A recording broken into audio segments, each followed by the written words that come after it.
Onda UNED. Acortando distancias.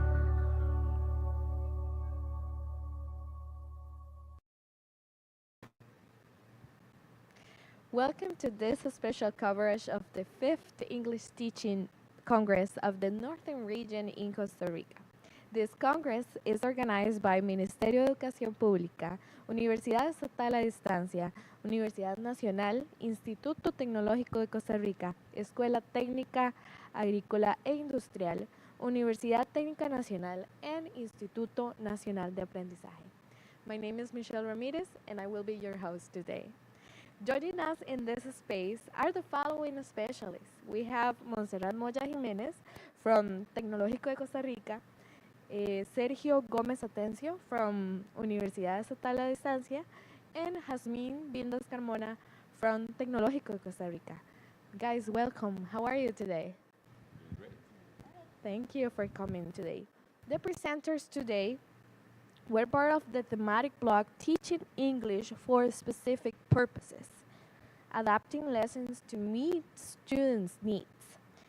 We want to focus this segment on how to apply those proposals you brought today to this Congress and share with the people that are watching this video today. I'm going to start with Montserrat. Montserrat, how can teachers integrate cultural elements into project-based learning activities to make lessons more engaging? Well, first of all, good morning, and thank you so much for this opportunity to share. Myself started to talk about culture because I think that is a topic that we're not used to. Normally in our classroom, we think of culture, but we don't see it in depth. So that's where my questioning started to go into. So I think that first of all, us as teachers, we have to know what is culture.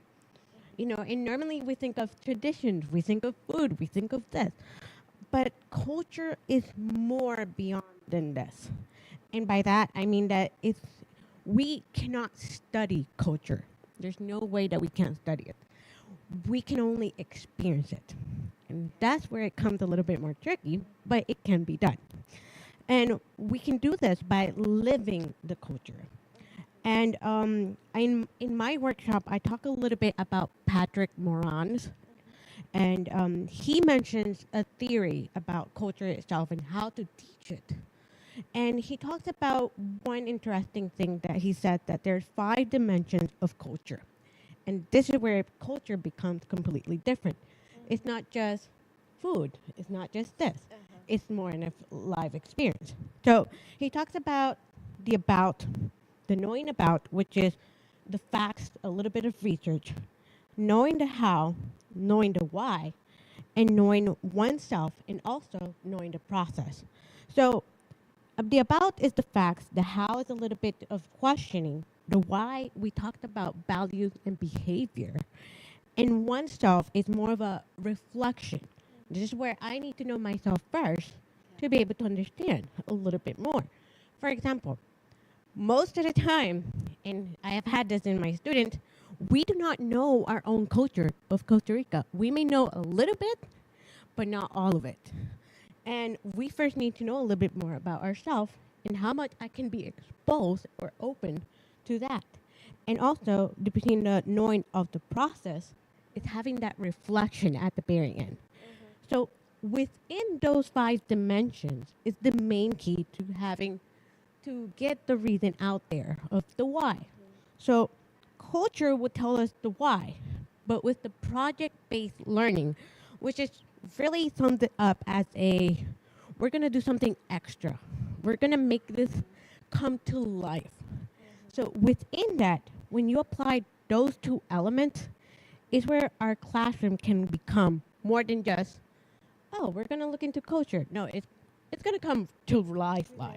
So one of the, and you asked me, how do I integrate or what can I do? For example, something as simple, and I think that when we think about culture, we may not think about it as a value or something.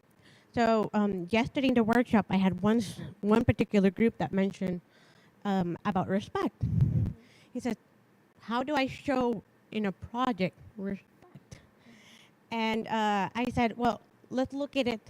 You have the topic, respect, and let's look at the 5 dimensions and start from there. What country represent respect?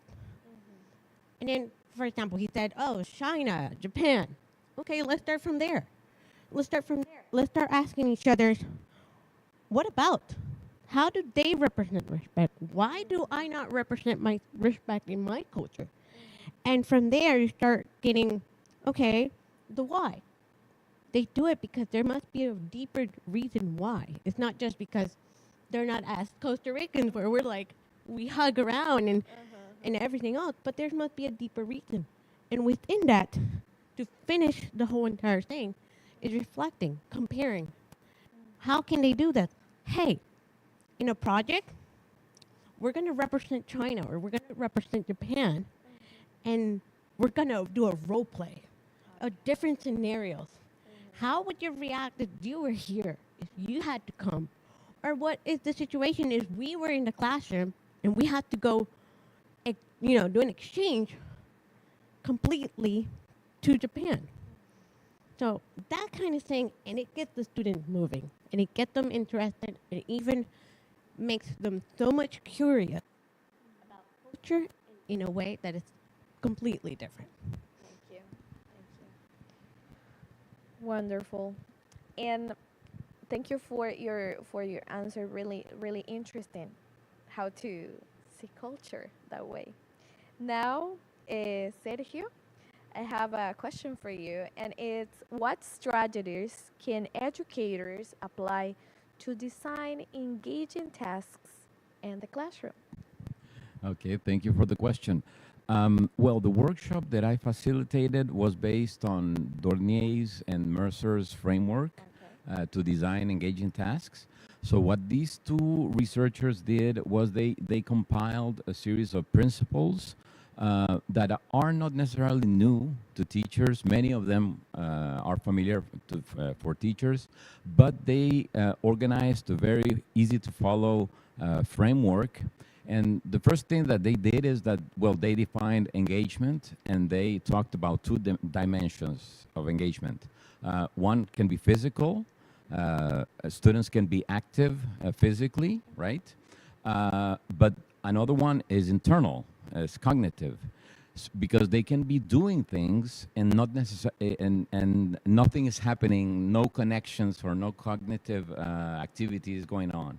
And as we all know, in order to learn a language, you need a big cognitive effort. All of us went through that, right? Learning a second language. So you need to be involved cognitively. So these principles address those two dimensions of engagement. And in designing tasks, they also divided this design principles in two. The first, how you can catch the students' attention. So let's imagine you are a designer, a task designer, and you're designing like an attraction or like a haunted house, for example. So the first thing you need to do is to attract them, right? To make them curious about what they are about to do.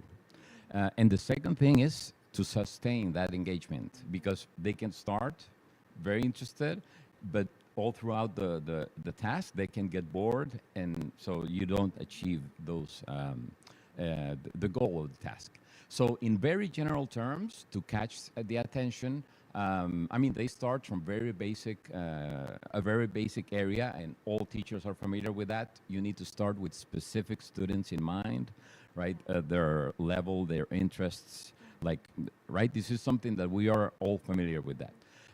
So this is the first, one of the first principles. And then they give certain strategies to spark curiosity, right?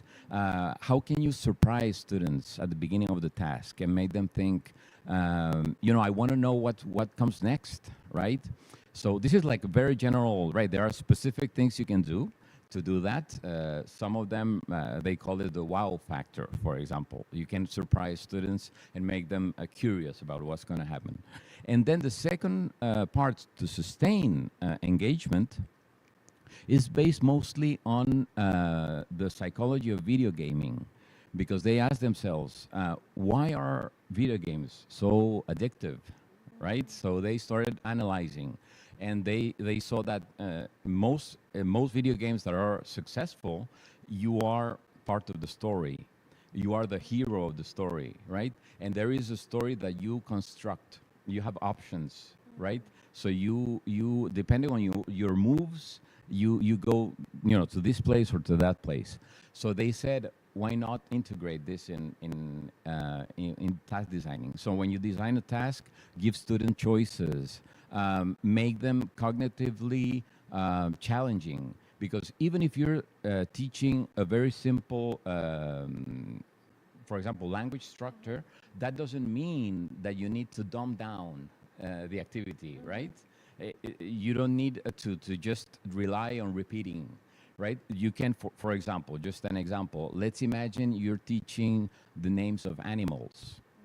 So, I mean, you could just repeat uh, uh, animals until right there, but that's not engaging really. So, what could you do? Well, you could have students classify animals according to, for example, these are animals that live on land.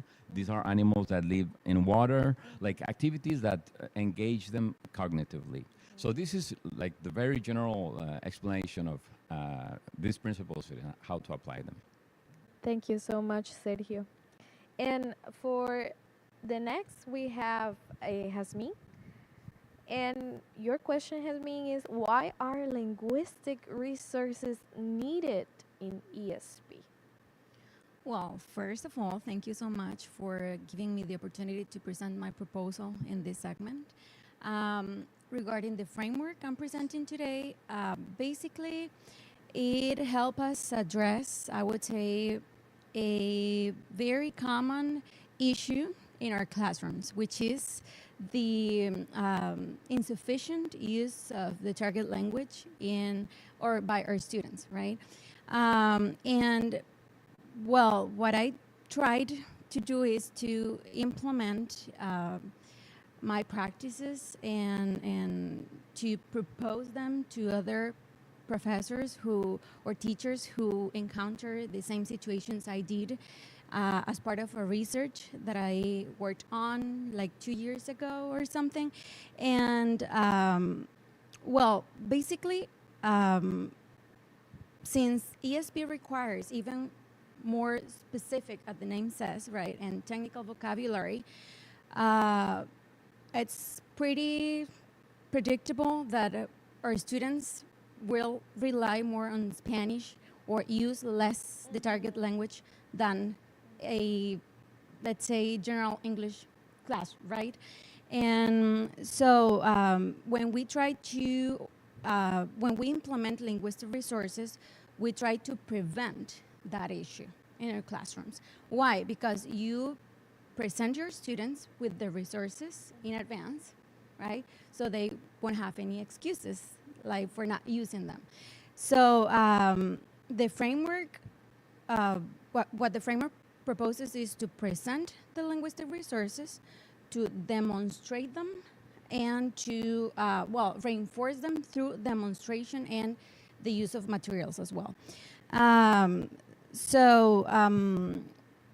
Yes, I would say that I don't know if it has happened to you, but I guess it has. When we explain an assignment to our students, let's say, right, you give instructions in English, you explain everything, and right away after you finish, they start organizing and discussing what they plan to do, but in Spanish, right? And then they probably will present you something in English at the end. The result is going to be in English, but in the process, they rely on Spanish.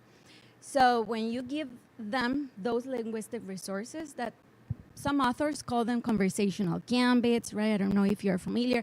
And try to think of linguistic resources as the useful language, right? So when you give them this useful language or linguistic resources in advance, you prevent this problem, and students are more willing to use that in the classroom while performing their tasks and developing them. Well, guys, Thank you so much for your answers and for sharing your knowledge with us today. And thank you so much for your contribution to this 5th English Teaching Congress of the Northern Region in Costa Rica. On behalf of the organization committee, we invite the audience to access the series of interviews posted in Onda UNED's YouTube channel. Thank you. Thank you, guys.